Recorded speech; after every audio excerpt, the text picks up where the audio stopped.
everything about the neuroanatomy. Okay. If I go and click on the list, you're going to see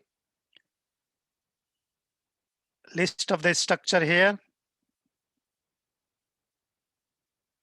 You can download these, and then once you study like axon, what is axon? Write down your own learning and make this list yours.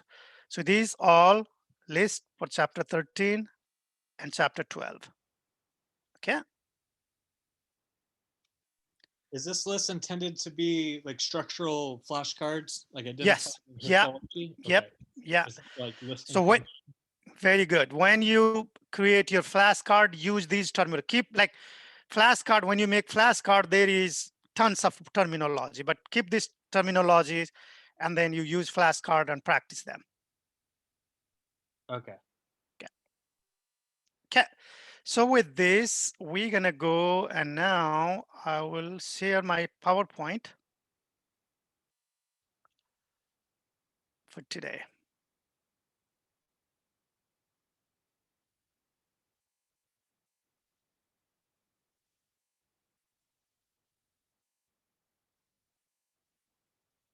Okay. So today's lecture is the fundamentals of the nervous system and nervous tissue. We will go over main function of the nervous system, basic division of the nervous system, nervous tissues, and then supporting cells of the nervous system. So let's wrap up an overview before we go to real slides. Main function of the nervous system is to respond to change in external stimuli, integrate in the brain, and then produce the effect. Okay, that is all. And this all function is carried by one universal language called axon potential, electrical impulse. The basic division of the nervous system is the nervous system part, which is in the central part of your body, in the axis of your body, which is brain and spinal cord. And then peripheral nervous system, which is outside the brain and spinal cord, like spinal nerves, receptors, ganglia. Nervous tissues are made up of two major kinds of cells. The one cell, which is the neuron, which can generate and transmit electrical impulse, and other cells which support the neuron, and they do not generate and transmit electrical impulse like the neurons. They have some capacity, but not like them. That is nervous tissue. And supporting cells of the nervous tissue are found separately in the central nervous system and in the peripheral nervous system. Central nervous system has their own function and peripheral nervous system has their own function. Okay. So here, nervous system is the master control and communication system of the body.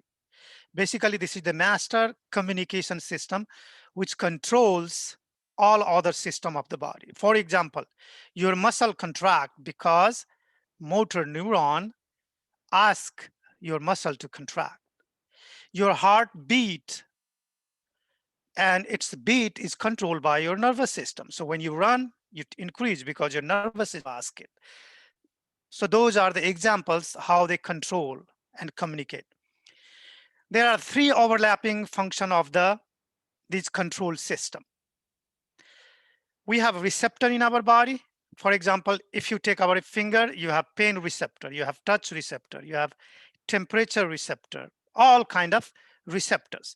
Those receptors are the free nerve endings, modified neuron, or modified epithelial cells.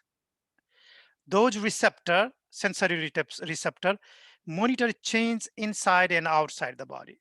So outside, let's see if temperature is increased. Temperature receptor will detect. Inside the body, let's see if you have more sodium in your body. Osmoreceptor, which are in your hypothalamus, in your brain, they detect high sodium, high sugar. And that receptor then through the sensory neuron takes to your brain. So sensory receptor monitor change inside and outside the body, and that change is called stimulus. So if it is night and then when it becomes day, the light is a stimulus. If temperature is room temperature, all of a sudden there is burning fire, increased temperature, that is a stimulus.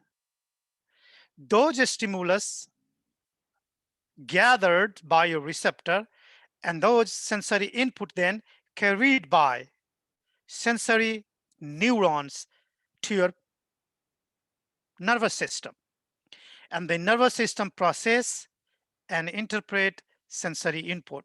So sensory input can be, in the case of light, it can be rays of light. In case of heat, it can be change in temperature. In case of temperate touch, it can be touch or pressure. And then our brain makes decision in the central nervous system, which is called integration. And based on what kind of response you have to give in response to that change. For example, if my finger is in fire, the response should be withdraw your finger. So the motor neuron from your brain comes to the muscle and then contract the muscle and you pull your hand. That is the affecting, activating the effector organ, and that is called motor output. Okay. So let's see here. The sensory or afferent. Afferent means away from, A for A. Okay. So afferent means it takes input, sensory input from the body, away from the body to the brain and central spinal cord. Okay. So signal picked up by sensory receptor and carried by nerve fibers of PNS, peripheral nervous system, and CNS. And then motor exit from the central nervous system. That's why we call them E for U, efferent, exit. Signals are carried away from the central nervous system, and then it goes to skeletal muscle, smooth muscle, cardiac muscle, and glands. And that's how there is stimulus, receptor, sensory input, integration, motor output. So let's see in this diagram how it happens. Let's see when you feel thirsty, what do? You see a glass of water on your table. The light rays, beam, light rays from this glass falls in your eye, in the retina, and in your retina of the eye, you have receptor. So this rays from this side, this is the stimulus. That is stimulus falls on your retina. Then retina create action potential through the sensory neuron, afferent division, takes it to the central nervous system in the brain or a spinal cord. And the brain decides, I'm hungry, so I need to drink. That is called integration. So integrate that information, makes the decision, and then motor output from the brain get out, exit, afferent through the afferent neuron, motor neuron, comes to the biceps brachii muscles, motor neuron, and ask this biceps brachii to contract and lift this water to drink. That's how this is the basic function of the nervous system. Are you following me? But these are not only the function of nervous system. There is very other higher and complex function of the nervous systems. So what are the other higher and complex function of the nervous system? Like memory. You get new information and then you learn and then keeps the memory and you repeat that and makes the memory permanent. And then you storage in the brain, and when you need, you retrieve it. That is complex. Calculation, judgment, emotion, uh, all complex thinking are the higher mental function of the brain. And whatever I decided here, described here, that is the basic function of the nervous system. Okay. So types of sensory and motor information in our body. So what kind of sensory and motor information? So which one enters our central nervous system? Sensory or motor? Sensory. Sensory. Which one exit from the central nervous system? Motor. Motor. So let's see how sensory nervous system enters. Imagine your own body. The sensory efferent division of the impulse or the neurons are two types: somatic sensory and visceral sensory. Somatic is from the body, outside body, wall, and visceral is from internal body structure. So somatic sensory, like general touch, pain, pressure, vibration, temperature. Proprioception. Proprioception is sense of position, and in the skin, body wall, and limbs. So these perception in the body wall and the limbs, or spatial senses like hearing, equilibrium, and vision. These somatic sensory from your body goes to the central nervous system through the afferent or sensory division. From the internal organ like stretch in the wall of your blood vessel, pain, temperature, chemical change, like sometimes you have a lot of sugar in your blood, a lot of sodium in your blood, a lot of potassium in your blood. You have irritation in your GI tract, you have irritation in your heart, viscera, nausea, hunger, taste and smell. These are visceral sensory. These all through the sensory afferent division go to your spinal cord through the peripheral nervous system. Peripheral nervous system means these all sensory goes to two peripheral nervous system organs, and they are spinal nerves and cranial nerves. So peripheral nervous system part here, spinal nerve and the cranial nerves carry these impulse to the brain and spinal cord, which is central nervous system. After integration, motor output start from here through the motor neuron, which we call motor efferent division. And it has also two regions. Some of the motor goes to your skeletal muscles, and they are called somatic motor or voluntary motor. And some goes to internal visceral organs, and they are called involuntary motor or visceral motor. And visceral motor goes to visceral organs. What are the three major visceral organs? Smooth muscle, cardiac muscle, and glands. And these visceral motor division of the autonomic visceral motor division of the efferent system is also called autonomic nervous system. You see? So autonomic nervous system is only the motor part of the visceral or efferent division. It is only the motor part of the efferent division. That is autonomic nervous system. And autonomic nervous system has two parts: sympathetic and parasympathetic.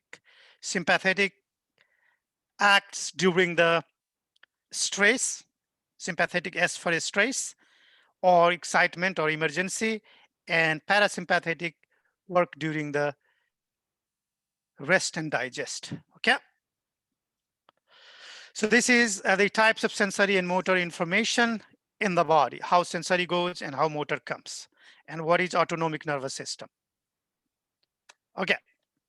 So central nervous system or CNS is the brain and spinal cord integration and command center, which is the part of the brain and spinal cord, whereas peripheral nervous system is outside the central nervous system and consists of nerves extending from brain and spinal cord. So there is cranial nerves. So how many cranial nerves we have? We have 12 pairs of cranial nerve.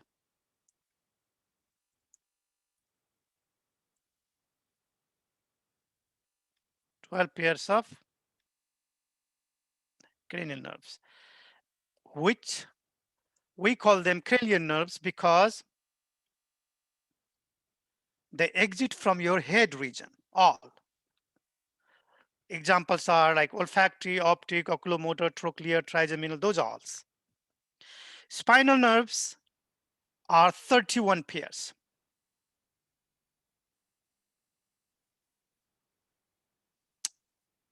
31 pairs. 31 pair of spinal nerves exit from spinal cord. So in the vertebra, between the two vertebrae, you have intervertebral foramina. You know that. When we studied vertebra, and these all spinal nerves exit between those vertebra, and we have 31 pairs, okay? Peripheral nerves link all regions of the body to the central nervous system. So those spinal nerves and cranial nerves connect our outer body to the central nervous system. And peripheral nervous system also contains some group of neuron outside the central nervous system, and they are called ganglia. So ganglia are cluster of neuronal cell bodies outside the central nervous system. So let's see here, basic division of the nervous system. This is the central nervous system. You have brain and the cranial cavity, and you have a spinal cord exiting from the foramen magnum, and then it comes up to the lumbar region. Peripheral nervous system, on the other hand, you have nerves, you see. In this diagram, you cannot see cranial nerves, but cranial nerve exit from here, from the brain, and then all the spinal cord, spinal nerves exiting from the spinal cord. And then you see here bumps on the side of spinal cord. These are called ganglia. These ganglia are group of neuronal cell bodies. You can add in peripheral nervous system, there is other structure. Receptor is the part of peripheral nervous system. Okay. Nervous tissue are made up of two kinds of cells. They are neurons, which generate and transmit electrical signals, and then supporting cells, which is also called neuroglial cells. But supporting cells in the central nervous system are only called neuroglial cells. Some of the book says all the cells are the neuroglial cells, but it is only the supporting cells in the central nervous system, that means in the brain and the spinal cord, called neuroglial cells. These cells are non-excitable. They do not transmit electrical impulse. The main function of these supporting cells is to wrap, protect, and support the neurons. And we will see separately them all and what are their functions. Human body contains billions of neurons. Okay, billions of neurons. And you can increase some number of neurons. Basically, the number of neurons in our body are fixed at birth, but you can increase some of the number till 2 years of age. That's why when you have a baby, we have to involve the baby from the very early age, and challenge the baby so they can generate, increase the number of neurons. Even in fetal life, when you are doing active learning, active things, the baby learn and generate more neurons, like exposed to sound, exposed to light, exposed to music, exposed to other artistic activity. Baby learn inside too. And up to the year 2, they learn, they generate and add up more and more neurons. But after that, the neurons lose their mitotic division and they do not divide. Okay. So the basic structural unit of the nervous system is the neuron. They are specialized cells, and that's why they conduct electrical impulse along the plasma membrane of the neurons. So neurons function is to control the function of other cells. And that's why it has to connect other neuron tissues in the body. That's why the neurons are evolved to have several branching of the plasma membrane, extension of the plasma membrane, so that it can communicate with so many cells in the body. Okay, and they generate action potential nerve impulse, and that's how they communicate with other cells and other neurons in the body. Okay, some characteristics of the neurons, which is special to the neurons. Longevity, can live and function for a lifetime. Once a neuron die, it dies forever. That's why you have a stroke. When you have a lack of oxygen more than 5 minutes in your brain, the neurons die. Do not divide. Fetal neurons lose their ability to undergo mitosis, and neural stem cells are an exception. Some of the cells can divide, and there is very few location in our body. There are two locations most important. The bipolar cells in your nose and some cells in your hippocampus. Again, only two locations. Bipolar cells in your nose and some neurons in your hippocampus, which is the part of your brain, can divide. Otherwise, other neurons do not.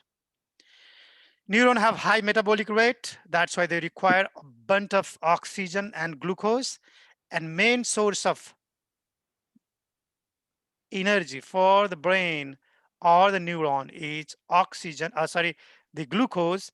And sometime if glucose is not available, then that is called ketone bodies, okay? Neurons die after 5 minutes without oxygen. That's why you have a stroke. So let's talk about the structure of a typical large neuron. So again, a neuron is a cell. So a cell contains plasma membrane, cytoplasm, organelles, nucleus. So does a neuron. Neurons have several names. You can say a neuron, a nerve cell, same thing, okay? So here you see electron micrograph of a neuron here, and this is the diagram of a neuron.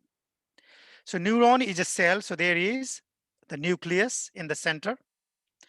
Center of nucleus is nucleolus. Surrounding the nucleus, you have the cytoplasm. Inside the cytoplasm, you have all the organelles. You have mitochondria, you have the dark stained area that is called rough endoplasmic reticulum, and another name for rough endoplasmic reticulum is Nischel bodies. Okay.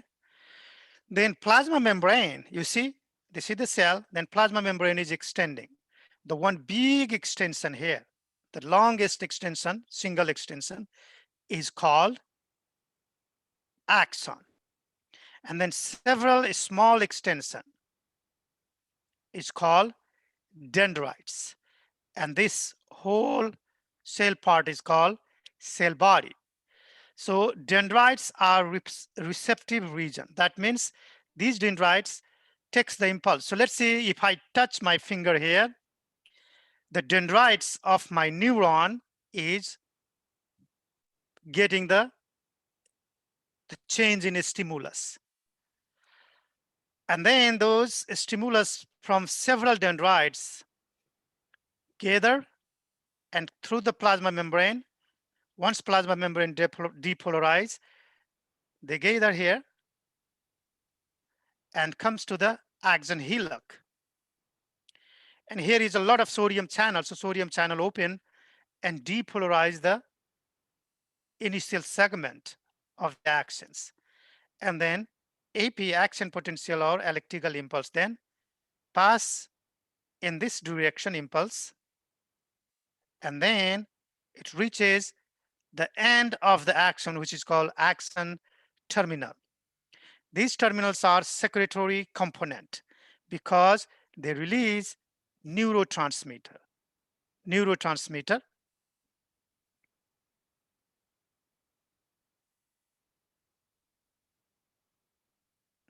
They release neurotransmitter.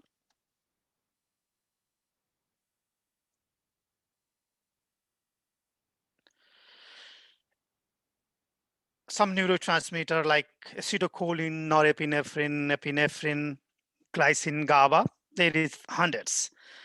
Those neurotransmitter released here, and that neurotransmitter then bind with the postsynaptic neuron. We're going to talk about that later, and generate action potential, and then it goes to your brain. Okay. So what do you see here? Dendrites carry the impulse towards the cell body. An axon for A, axon keeps the impulse, takes the impulse away from the cell body. Okay.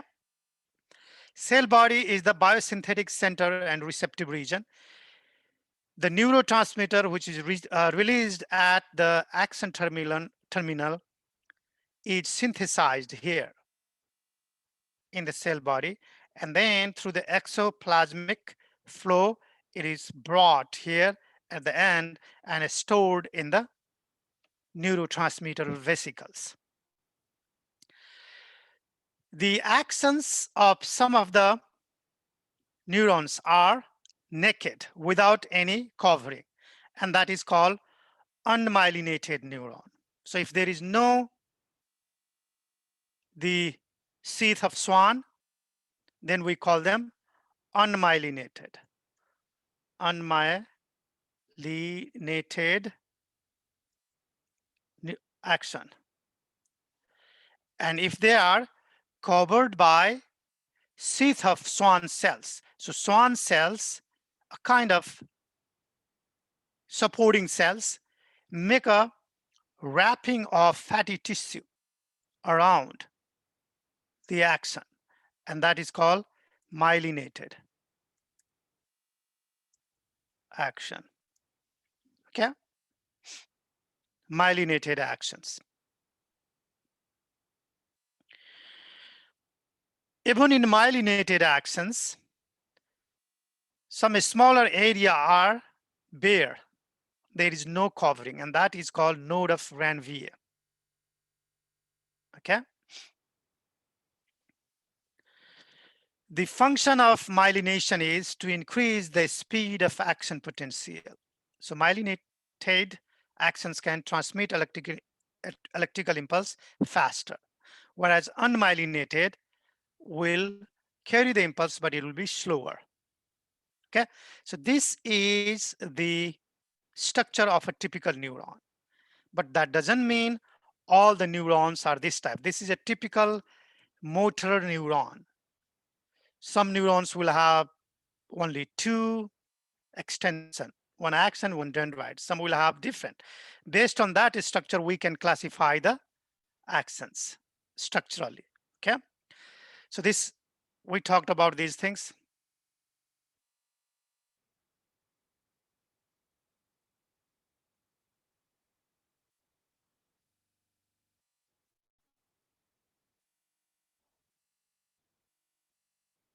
Okay, types of neurons. Look at these three diagrams, A, B, and C. This is a cell body, and there is only one extension here. So it looks like this is unipolar, but immediately after one pole, it divides into two poles. One extension, another extension.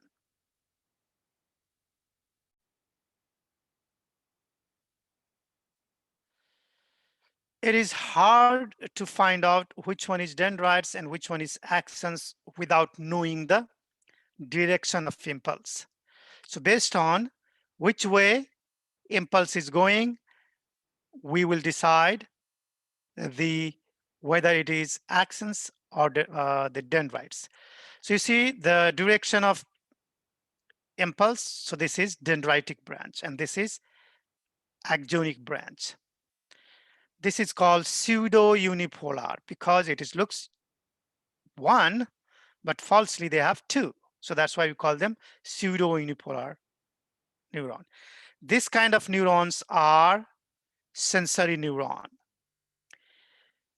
This kind of neurons can be like 6 feet long. Sometimes these dendrites, end of these dendrites will be in your great toe, and this ganglia,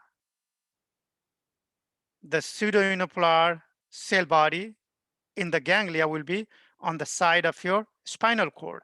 And then this will be, the axon terminal will be in your sensory area of your brain. So that is the size of the neuron. On the other hand, there are very small, like only 4 micrometer size neurons, granular cells in your cerebellum. So that's the neuron size can be very variable. Other neurons are bipolar. You see there is cell body and one pole and another pole, dendrites and axons.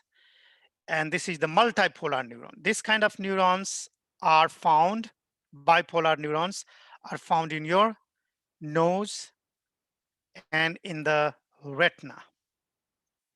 Multipolar neurons are most common neurons. It is found in as the motor neurons. You see there is several dendrites and only one axons. Okay, now synapse. Synapses are the site at which neurons communicate. So let's see, once a neuron, sensory neuron is taking impulse from our finger and going to a spinal cord, the same neuron does not all the time goes to your brain. Then it makes connection with another neurons. Yes. So that functional connection between a neuron and another neuron is called synapse. Why we call it functional? They are non-anatomical because they are not in touch with each other. There is a gap, and that gap is called synapses. Okay. Types of synapses. There is axodendritic synapse and axosomatic synapses. Axo means axon, dendritic means dendrites. So if there is synapse between the axon and the dendrites of another neuron, then we call it axodendritic synapse between axon terminal of one neuron and dendrites of another. This is the most common type of synapse in our body. Axosomatic synapse. So axons of one neuron is synaptic with the cell body of soma means cell bodies of another neuron. That is called axosomatic between axons and neuron cell body. So let's see here. I'm going to ask you guys, with that information, here is one axon and here is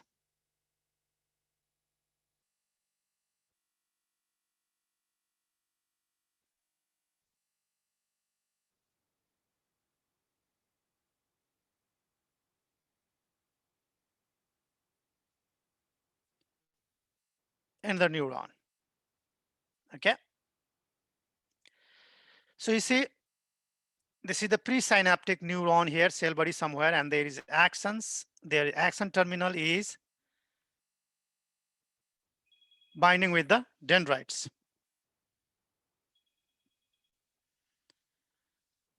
Binding with the dendrites. And then the change in axon potential through the membrane comes here, signal, initial segment of the axon, and then it carry impulse. So what kind of synapse is here? Axodendric. Axodendric. Axodendritic, because there is axon terminal and there is dendrite. Sometimes the same can synapse with the cell body too. Okay, So here is the synapse. It looks like it is completely attached, but if you put an electron microscope, they are not attached. There is a gap, and that gap is called synapse.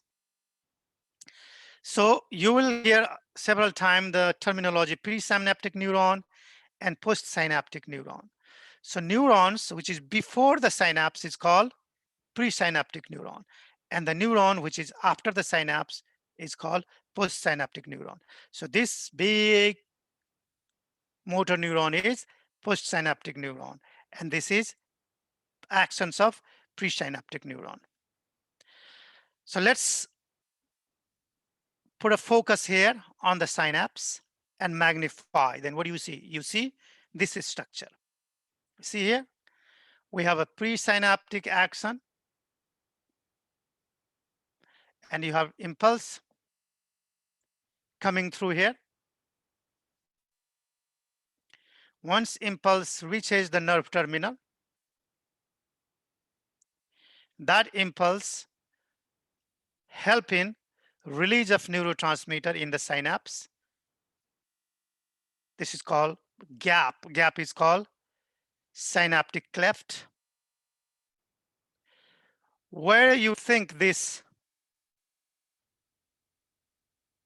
vesicles containing neurotransmitter coming from?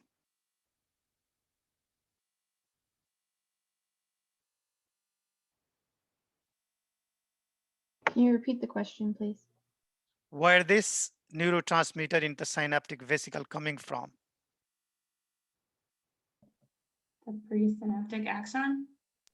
Golgi.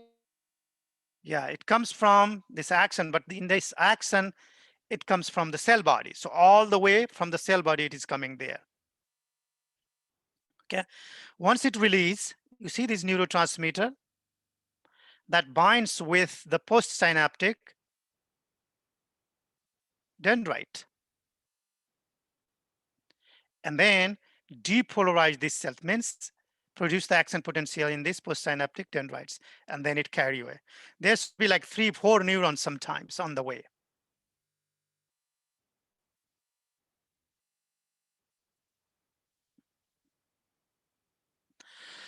Okay, now the supporting cells. Supporting cells can be divided into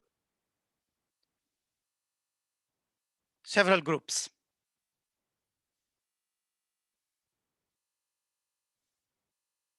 This is taking a lot of space.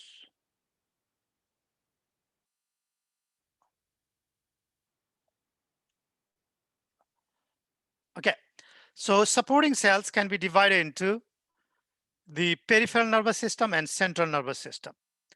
Supporting cells are called the microglia, sorry, the glial cells.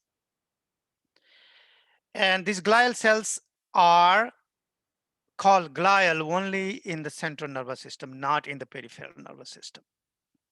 So let's talk about central nervous system first, the supporting cells of the central nervous system. So this is a section diagram of your brain, which is depicting all the supporting cells.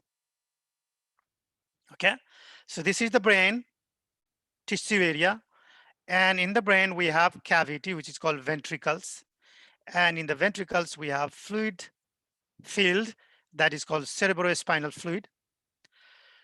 So here in this diagram we can see the neurons. You see this is the neurons, and then everything is supporting cells. You have blood vessels here. So let's talk about first supporting cell. Star looking cell is called astrocytes. You see, there is a cell body and then several tentacles. This astrocyte wrap around the neuron cell body and the blood capillaries. And astrocyte maintain chemical homeostasis, provide nutrition, and most importantly creates blood-brain barrier, which you will see in the next slide. Then another supporting cell is oligodendrocyte. Oligo means less, dendrocytes means dendrites. Compared to astrocyte and neuron, it has a less plasma membrane extension. That's why we call them oligodendrocytes. Oligodendrocyte create myelin, fatty tissue myelin, and it wrap around the axons of the neurons in the central nervous system. And these myelinated axons in the central nervous system looks white, and we call them white matter. So when it comes white matter in the brain, this is myelinated axons in the central nervous system. Okay?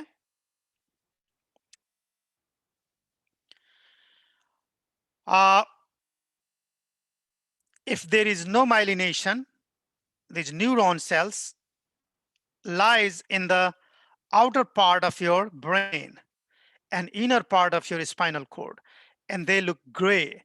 So the area of neuron cell bodies in the brain and the spinal cord is called gray matter. Gray matter. Are you following me? So these tissues, when there is mainly cell bodies, those area in the brain is called gray matter. And the white matter are the myelinated axon region. The another cell of the supporting are microglia. You see here? Microglia are like spider. These are the phagocytic cells. So if there is any abnormal microorganism or foreign particle or debris in the brain, your white blood cell has a hard time to come here easily because there is blood-brain barrier. You see? White blood cell from the blood vessel has a hard time coming here and fighting the infection. That's why these microglia, phagocytic cells, will easily phagocytose foreign particles. They are macrophagic. The fourth supporting cells in the brain is ependymal cells. See here? Ependymal cells have cilia, microvilli like a structure. They filter blood and then put the fluid inside the cavity of the brain in the ventricles. And that is called CSF. Okay? These supporting cells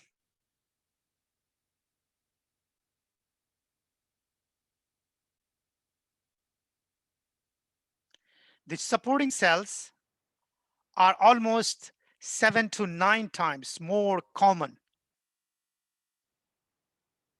in the brain, in the nervous system.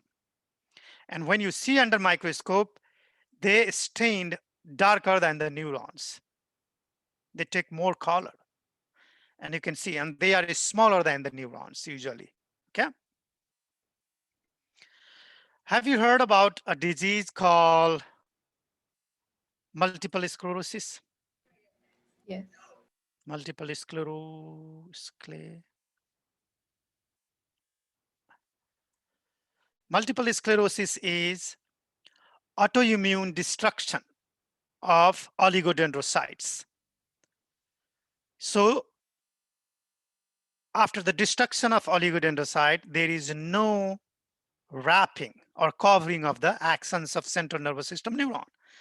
And then they die and killed by macroglia easily. And that's why you have multiple white looking structure in the brain, and that causes like vision loss, depression, paralysis, muscle weakness, several symptoms. And that is called multiple sclerosis. Neuron cells do not divide, but supporting cells divide. They have mitotic capacity. That's why any brain tumor do not originate from the neurons, they all originate from supporting cells of the brain. That's why some example of the brain tumors: astrocytoma, glioma, blastocyst multiformis, big name. You just say astrocytoma, ependymoma, oligodendroma. These all are example of the brain tumor. So all brain tumor originate from these supporting cells. But because they are crushing the normal neurons, they behave like malignant tumors. Okay.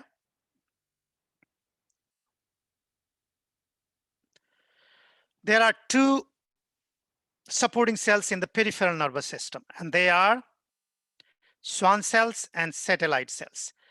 Schwann cell does the same function like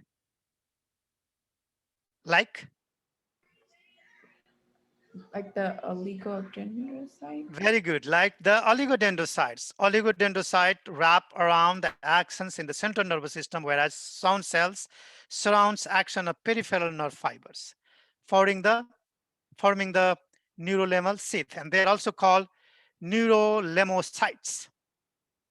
Okay. Satellite cells support function of neurons within the sensory and autonomic ganglia. So they wrap around the cell bodies of the cells in the ganglia. Ganglia is group of neuron outside the central nervous system. Okay, so these are the supporting cells. Structure of the nerve and connective tissue. Do you remember the nerve fibers? The muscle fibers. So we talked about muscle fascicle, and the muscle fiber. The nerves are arranged in our body the same way. So first, nerve. What is nerve? Nerve is a bundle of axons. Okay, so let's see here. Here is axon. Axon is surrounded by myelin sheath. And then myelin sheath is surrounded by another connective tissue, like each muscle fiber was surrounded by what? By the Magnesium. endomysium. Each muscle fiber, each muscle cell was surrounded by Perimysium. no. Each muscle cell, Endomysium. endomysium. So its nerve fiber is surrounded by not endomysium, endoneurium. You see here. Then several muscle fibers called fascicle and several nerve fibers also called nerve fascicle. And then nerve fascicle is also covered by muscle fiber fascicle were covered by perimysium. Yes. So muscle fascicle, nerve fascicles are covered by perineurium. And whole nerve, like a sciatic nerve, whole sciatic nerve, which is coming from your butt down in your leg, that is called sciatic nerve. Whole nerve is covered by thicker, dense irregular connective tissue that is called epineurium. And those are the diagrams here. Okay, so this is cross section, endoneurium, perineurium, and then outermost epineurium. And then this is longitudinal sections. You have myelin sheath, and then you have Schwann cell here. You have axons in the center and myelin. Okay, so this is the nerve. So bundle of axons in the peripheral nervous system is called A nerve. a nerve. Bundle of axons in the central nervous system is called nerve fascicle. tract. Nerve fascicle is everywhere. It is in the peripheral nervous system and in the central nervous system. But when it is bundle of whole nerve, several nerve, then we call them tract. Like internal capsule, you're going to see in the central nervous system, that is a tract. Okay. The group of neuron cell body in the peripheral nervous system is called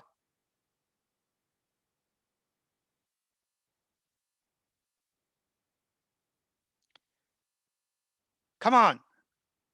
I said earlier, Can you repeat the question, please? group of neuron cell bodies in the peripheral nervous system is called Ganglia. ganglia. Good, ganglia.